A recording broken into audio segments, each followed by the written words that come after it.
Hey, whatever happened to that guy a couple of years ago that was making his whole career imitating Sidney Greenstreet? Huh? You remember that guy? Yeah, he was on television all the time wearing that white suit going... My dear fellow. Don't you remember that? Gee, those are quick careers. Where is Vaughn Meader tonight when we need him? Da-da-da-da-da-da. You know, speaking of quick careers, somebody asked me what the word is today. I have to keep you informed as to what the in words are. You recall when they were wild, everything was wild. Everything was groovy. That seems back in the antediluvian days. Well, right now it's get it on. And that's very important. Get it on. And another phrase that you must use as often as you can is hang it up. That's very good. You keep hanging things up. Hang it all up, man, this time. Go all the way and get it on. So that is already built-in obsolescence.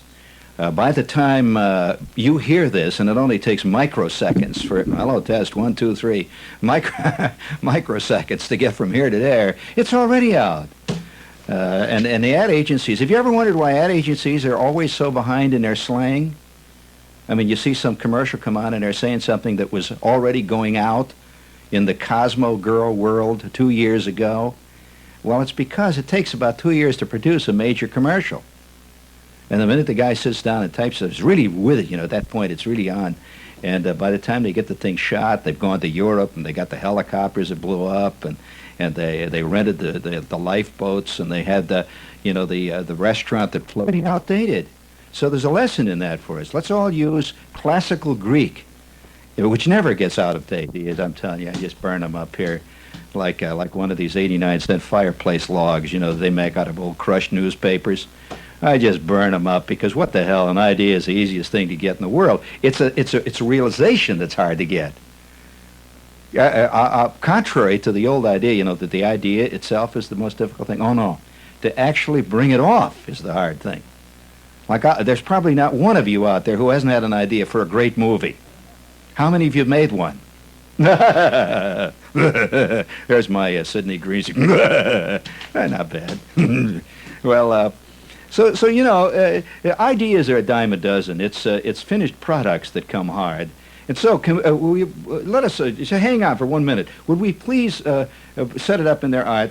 We would like to salute the great mass, the hoi polloi out there, the great moiling masses, in the only way I know how. Please hit the button. First thing you do is let them know that you're there. This requires volume. This is, by the way, a little second thing you need to words do of advice to anybody that wants to write a commercial. To let them know that you're calling pigs. This is the second part of the call. And the third thing is to even get the little fellows that have just left their mama. Oh, get yes, their that's the one that really... So it goes like this. Notice that? Plenty of volume, plenty of follow-through. Boy, she gets a diaphragm in there. Listen to her. There, that's good. Oh, come on there. Here they come. Oh. Well... That last for the little fellas. Oh, that little fellow's so cute. Get off my knee. All right, reset that, Arthur. We may need that later on. This is, I think in one brief 47-second excerpt there, we have said more about the whole advertising world than all of the compendiums compiled in all the communication courses in the world. Doyle, Dane, Bernbach, and Dingbat. All the rest of them. Just listen to this, fellas. All you copywriters out there, listen carefully. We will play it again and apply these principles to any copy that you're about to write. Please, once again, please, Arthur, please. We've got to get it set in there. You don't get this crowd of pigs. First thing you do is now listen carefully, gang. Let them know that you're there. That's right. That's important. Volume. Come on, big. The second thing you need to do is to, after you get their attention, is to let them know that you're calling pigs. That's it. Tell them what you're doing. Part of the call. And the third Not thing easy to do that. is to even get the little fellas that have just left their mama. Now you got to get them all, the kids, the whole crowd. You got to get them wanting that toilet paper. That's it. Squeeze the Charmin. Come on, gang. Now, how do you get the little ones? Well, you run the little kid in the end, and he talks to the Charmin man himself. Watch this.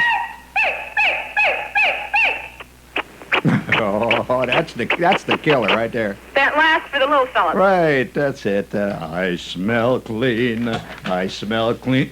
I smell. Oh God, where will it ever stop? Now, before we go any further, I must say this, as you notice, this show has a certain sardonic overtone to it. You notice that? Well, a sardonic overtone comes naturally. Anybody who is alive and walking around today with his ears working, with the antenna out, has to wind up sardonic. Either that or you wind up a true believer. And I can't understand how you could get to be that. I mean, it's not easy. So, well, what's the matter? I mean, come on, Kambala. Well, on the subject, you don't mind if I throw a little European language there. It gives a certain emphasis to what I have to say. Tout suite, merci beaucoup. And now don't write to me and tell me my French pronunciation is atrocious. It's meant to be.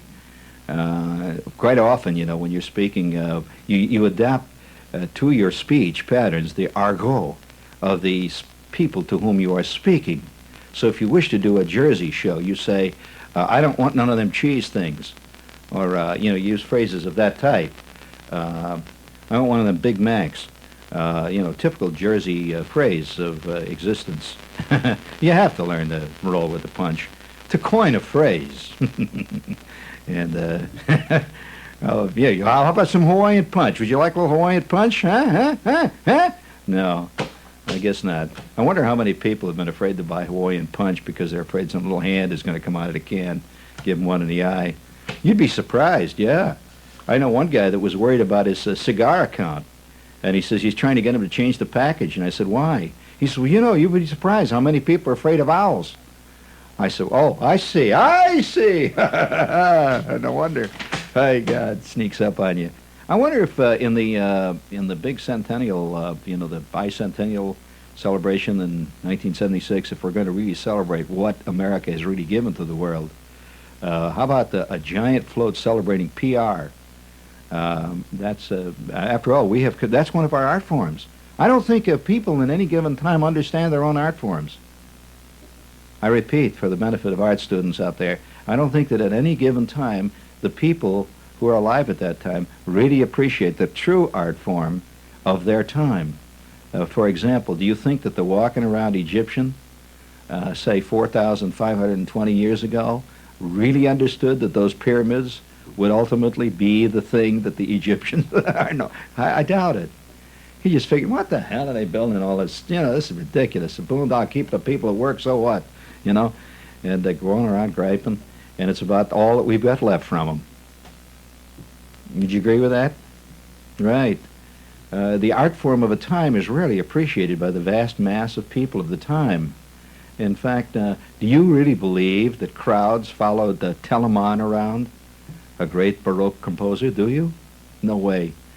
He was not even on the top 10 at any point in anything he wrote. Even his trumpet voluntary. I could go on with the trumpet voluntary. I'm sure you wouldn't want to hear that tonight. But Byzantine is not quite the same as Baroque, although there are certain overtones common to both. If you wish to pursue that school of thought, I'm not. I'm not going to pursue it tonight. It's okay. You can relax. But no, you can relax. Okay, you can come back. But on the other hand, the Byzantine world of advertising and PR, and the Baroque world of Byzantine advertising and PR, it's not a contradiction in terms. They're the same. There's also a religious quality that runs through it. You have to believe. Oh yes, belief is very important when you're doing a commercial. Very important. And it's just like when you're playing in a play, any kind of an acting job. You got to believe. And so, have you noticed Mr. Whipple really does weep real tears when those ladies start squeezing the Charmin? Because he believes. It's important to believe. And I think every man has to believe in something, don't you? Right. The only problem is what you choose to believe in, right? That's right. Some guys believe in collecting match covers. Other guys believe in ravaging Europe. So belief itself is not necessarily a good thing per se. Every open I know of is sponsored either by a comic or by a singer. I don't know what singers have got to do with golf, but there's a very close corollary. But have you noticed comics are beginning to creep into the tennis world? Yeah, it's the Alan King Open, Eventually, it's going to be the Harpo Marx mixed doubles. Says a lot about that type of sports. It's all showbiz in the yard wide, buddy. All showbiz, showbizaroonie. That's what it's about. Wait till Muhammad Ali challenges Howard Cosell for $12 million for 4 rounds of yelling. I'll bet any money that the ABC would pick up the tab for that. Howard Cosell versus Muhammad Ali in a yelling contest. 4 rounds. Winner take all. You know, $12 million. I can just see. Well, I don't know what's the matter with me here. You know, speaking of yelling contests, we've been getting a lot of letters recently about people saying, what's the date of your yearly Princeton concert, which we do every year as a benefit for WPRB, the college radio station. Now, you know, college radio is coming on real big these days, and they need all the help they can get. I have great faith in college radio, but nevertheless, every year we do a Princeton benefit for WPRB, the radio station down there, and it's held in probably the greatest Gothic horror chamber since The Hunchback of Notre Dame, played by Lon Chaney, first stalked out on the set. Did you ever see that movie, The Hunchback of Notre Dame, with Lon Chaney, with the cobwebs? Unbelievable. Wow. Well, that reminds me of Alexander Hall, where we do the show every year at Princeton. If you want to see a great piece of Victorian monstrosity, it's known as Princeton's Folly, and it is. It's like a giant toad right in the middle of that beautiful campus, but it's great, you know. And I have always felt that this hall is much more suited to sacrificing a virgin, you know, with organ music playing in the background, with torches flickering up there, you know, hooded figures skulking in the blackness, you know, and a big gong when they do the thing, you know. But every year we do this there, and it's great. It's the biggest personal show I do a year, really, and it's going to be on the anniversary of D-Day this year, June 6th, and it's going to be a heck of a lot more fun than the Normandy invasion. Stun the Western world as the 4th Division hits Omaha Beach. But it's going to be June 6th at Princeton. That's going to be at night, 8:45. That'll be a Friday night. So get your babysitter all set. Tell your wife she's going to stay home that night and take that babysitter. She'll dig it far more than your wife will. And you probably would too in that case. You know, the parking lot at McDonald's after the show, you know that. You're thinking about that hard. But nevertheless, we'll be at Princeton the 6th of June, a benefit for WPRB. And if you'd like to find out for tickets, call 921-9284. That's Jersey area code 609-921-9284. And that's sponsored by wonderful WPRB Radio.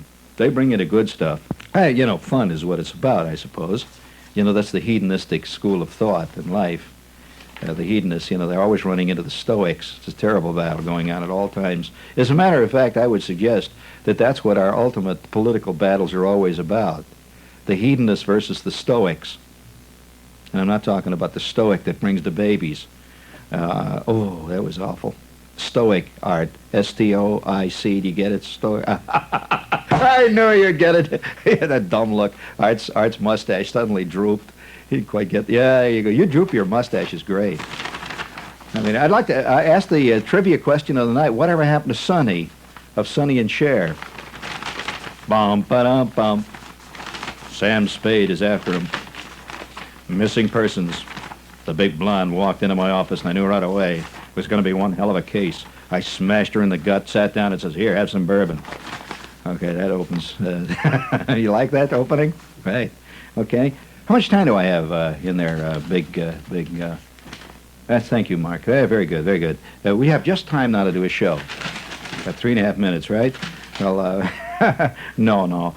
What I would like to bring up here, if I may, is that for a long time you've heard Shepard constantly saying that no matter what you say in any mass medium, immediately after you say it, you get 17 letters either correcting you or taking issue with you or pointing out that you don't really know what you're talking about. Always the implication sitting out there writing the letters do, of course. They have a firm grasp on everything. You wonder why they're still working at the Shell station, you know. But nevertheless, this is a common American. This is what's called the ultimate triumph of democracy. or the yahoo overall. There isn't a single yahoo around who doesn't think he knows more about medicine than the average doctor. Oh, yeah, you know, I've met many types. Wow, what do them doctors know? I mean, yeah, well, they can't even cure the common cold. Well, you tell them, of course, curing the common cold is a lot more complicated than, say, curing diphtheria or tuberculosis. He doesn't understand it. What do you mean? They're more serious diseases. Well, the yahoo always knows. He does. And no matter what you say on the air, you're going to get a fanatic writing you. For example, if you say, you mention something about stamps, instantly 5,000 guys say, Shepard, you do not realize the deep philosophical implication of the postage stamp that goes back to, and you know, he goes on, he gets very angry and finally threatens to call the FCC, and you know, if you don't come on and say good things about stamps. You say a bad thing about a mosquito, and you wind up with, did you know that there's a Mosquito Protective Association of Upper Bergen County who believes that the mosquitoes have been bad-mouthed for years? And, oh, you don't say, sure, what do you think's behind all this anti-DDT stuff? Oh, God works in sneaky ways. However, listen to this now. I'll give you one right here. I hold this up for Exhibit A. Now, a few weeks ago, inadvertently, I made reference to something on the show and just skippingly passed by, as is my superficial wont, right? And here's a letter that came it's handwritten very carefully. You can always tell that type, you know, sitting down, licking the pen and working away there, see? And here's this, Dear Mr. Shepard. When they open up like that, you know you're in for some goodies. Dear Mr. Shepard, this is in reference to your use of the term, quote, cow flop on one of your shows. In a recent letter, I attempted to instill in you a full appreciation for the energy potential of bovine manure, period. Apparently, I failed. I suggest that the term, quote, bovine quantum, end of quote, be used in place of the term cow flop, which is a term of approbation and sarcasm, period. Please realize that we are not dealing with Mother Nature's frisbees, but rather with units of usable energy, period. The importance of this energy source should not be underestimated, especially by smart types like you, period. Before you become offended by this reprimand, please consider one thing. Bovine manure specialists need all of the good public relations that they can get, period. Unlike you, they are not invited to elegant social affairs, nor do they dine with various authors and various famous actors, nor do they get bestsellers published like you do, period. They are unpopular, even within the American Society of Agronomy. That's in caps, the American Society of Agronomy. But this group does not ask for sympathy. No, the bovine manure specialists. You see, bovine manure specialists are a part of a very large, ongoing movement. Okay. You know, you get this kind of letters. Incidentally, there were 3 copies. One was sent to a law firm in Manhattan. Another was sent to President Ford, and somehow the Pope got in on. He got a copy, too. It says, let me provide you with some more facts so that you may appreciate the awesome power of bovine quanta. Period. I include the calculations, as this one is hard to believe. You absolutely refuse to acknowledge my previous letter, and in fact have obviously completely ignored it. As I mentioned in my previous letter, about 191 million metric tons of bovine manure are available on any given day. Yes, I did ignore that. I must admit, when I got that first letter, and not only ignored it, I hollered to my assistant, Mark. I said, hey, Mark, look at this cuckoo bird. Well, of course, he was right. I did ignore that. You want to hear more about this subject, do you? All right, I'm just going to let you know what's going on out there. You don't hear this kind of stuff on Eric Severide. You just don't. And he gets this kind of letter, right? A 47% conversion to fuel oil has been demonstrated. Did you hear that? Now you want to see that? Here's this magnificent set of actually these are quadratic equations. 191 times 10 to the 6th power metric tons manure, x 0.47 equals 89.77 times 10 to the 6th power metric tons converted to grams. He's converted it all to grams. He says, now a World War II atomic bomb, which was the equivalent of 20,000 tons of TNT, contained 2 times 10 to the 13th power calories. The atomic bomb equivalent of bovine manure is 4.407 times 10 to the fourth power, or 40,000.400 bombs. Well, there you are. I mean, we've been kicking around in pastures all over the world, more power than is contained in the atom bomb. He says, remember, this is just for bovine manure. He says, oh, God, he said, if only Brontosaurus were alive today, what we in our society could do. Now he goes on to finish up the letter. Do you find this letter interesting? Here's a man. Well, he's laying it out. He says, of course, the gasification process is more familiar to most people. It has long been known that inflammable gases are readily produced from the digestive tract waste of bovine animals particularly. Many experiments have been devised to show this effect, but none have been more sensational than one performed by an obscure Roman slave, which I cannot go into here at this point because there are kids listening to it. It was one hell of an experiment, and he did prove, beyond a question of a doubt, that inflammable gases were produced. In fact, he blew up half the Colosseum, and he only had 2 small bulls. And what's more, they were Greek bulls and not even Roman bulls. They don't produce as much gas.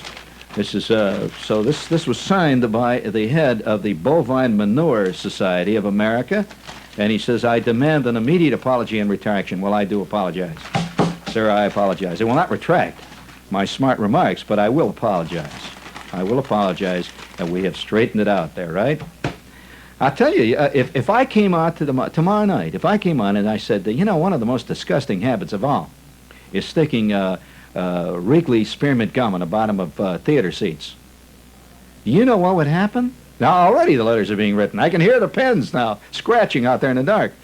There would be a group, there is a group, no doubt, a group formed to preserve chewing gum wads on the bottom of seats as an important future artifact for archaeologists who will study the chewing gum wads to determine the various sociological trends current among the 20th century people. Now that I put it that way, it sounds kind of logical, doesn't it?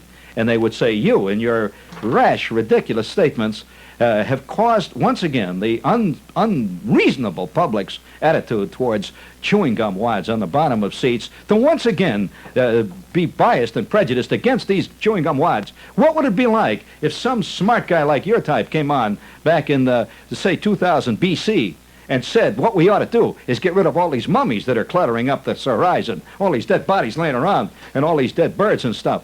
Where would today's Egyptologists be? Good question. I don't know now. Oh, well, ho. Well, you know, I just thought that I didn't really want to bother you like that with the story about the bovine quantum. But if you think I'm kidding, this is an absolute movement going on today. As a matter of fact, did you know that the movement that was big, you remember that big movement about 10 years ago to put animals in clothes? Yeah, I mean, they says, you know, hey, these animals are walking around. We have all these decency laws and stuff, and these animals are walking around, and, you know, it can get awful embarrassing. Right. And so there was a great campaign to you know, put little booties on them and you know, put the little French poodle types in bikinis so we wouldn't be offended by the sight of all that, you know, all that equipment there. And well, let's face it, that's what it is. And putting bras on cows because, you know, you drive along the street there, you get out in the country and all these cows just standing around. Look at them. I mean, they're ridiculous. I mean, you know, and this embarrasses a lot of station wagon drivers. With the kids are out on a Sunday afternoon, all of a sudden the cows are all hanging over the fence and everything is hanging out like that. And so the kids start to say, hey, what's that, Daddy? And Daddy, of course, says, well, it's spigots there. You know, you turn them off and on and chocolate milk comes out. Gee, Daddy. And it embarrasses everybody. So the idea was to put them in the bras and stuff. Well, you know, the bras are getting very big now. Yes, one of the biggest sellers today in the farm equipment is the bovine bra, and it comes in several fascinating styles. There's a see-through peekaboo model for the younger set, the young heifers, and of course then there's the great big what they call the gunny sack model for the more mature milk producers who have long since given up trying to look like Gloria Steinem and have settled for Betty Friedan. And, so ultimately this is getting to be a very big thing. And I see that NBC recently did a special on doggy clothes. And yes, and you can get in fact, there was a clown on one of the shows where he had 147 different changes of costume for his Yorkie. Yes, he had a little set of blue jeans for hanging around the kennel on his day off, a little T-shirt that says love on it, and a piece, and I smoke marijuana red, I smoke Acapulco green, and it's a movement today. And for those of you who have not kept up with the movement in the bovine world, that the bovine bra has become extremely big. It's big by nature, but I didn't quite mean it that way. But it's become quite fashionable. And in spite of this, it's saddening too to realize that in our day of liberating morality, which is rampant on all sides, our day of doing away with all those old ridiculous, outmoded Victorian concepts of modesty and all that other jazz, to find that the animal world is going the opposite direction. I mean, it's kind of sad to go out to the country and see this whole herd of cows come along there, all wearing their bras, and of course they're wearing their little bikini bottoms, the whole bit. See, and when they come moving up to the fence, and you find that Jacques Fath or somebody like Gavanche, or someone like one of the Eve. Let's see, Saint Laurent is doing the Guernsey cow scene now. And, he's making them up for all those jerseys out there. But I suppose when the bra business is going the way it's been going, what with bra burnings all over the country, you have to turn to something. And whatever happened to that great ad they used to have? I dreamed something in my maiden form. Do you remember that one? And that shows, somebody dreaming they were walking down the Fifth Avenue in their maiden form, something. But that's all, that's all part. That went the way of Lucky Strike Green, didn't it? Right? Yeah, it sure did. Lucky Strike Green, Ask the Man Who Owns One. That was the Packard one, right? Apparently too many people did, and it just put them right out of business, But be careful of your slogans. People are liable to take you up on it. I mean, you come on with a big slogan, and they're liable to say, well, let's try that, huh? Like you squeeze the bread, and the package breaks open. The bread falls all over the floor, and the next thing you know, well, bring it up there big there, please. Thank you. Right. Hey, this is, I just, all I have to say is that I have to throw in a disclaimer here. I'm just really sorry that it all had to come out like this, really. I mean, it started so bright and cheerful, and it wound up with the bras and the cows walking around, and this guy who wrote me this letter from the Bovine Quantum Society of America, and it's just really, wowie, wow. Sometimes you just really get tired just thinking of life. Do you know that it takes 4,200 flowers just to make a tablespoon of honey? That's how many trips that poor little mother bee's got to make, struggling back and forth. And what do? You go into A&P and buy it for 89 cents a quart, Do you care? No. That's right. Mankind stomps onward, uncaring, unfeeling, bending the civilization and the world and the entire cosmos to his ridiculous, arcane desires. Arcane meaning out of the past, right? I mean, you remember when people had emotions. That's what that's about. You remember when they had emotions? Remember when people used to kiss other people and used to say things like, Elizabeth, I love you? Do you remember those days? It's been a long time, right? But, that's all arcane. You know that one of the magazines now today has been sending me regularly in the mail pornographic tapes. Yeah, they send me a tape. They said, this is the stuff we couldn't put in our articles. Oh, it says you can play them on the air if you want. It says, please give us credit.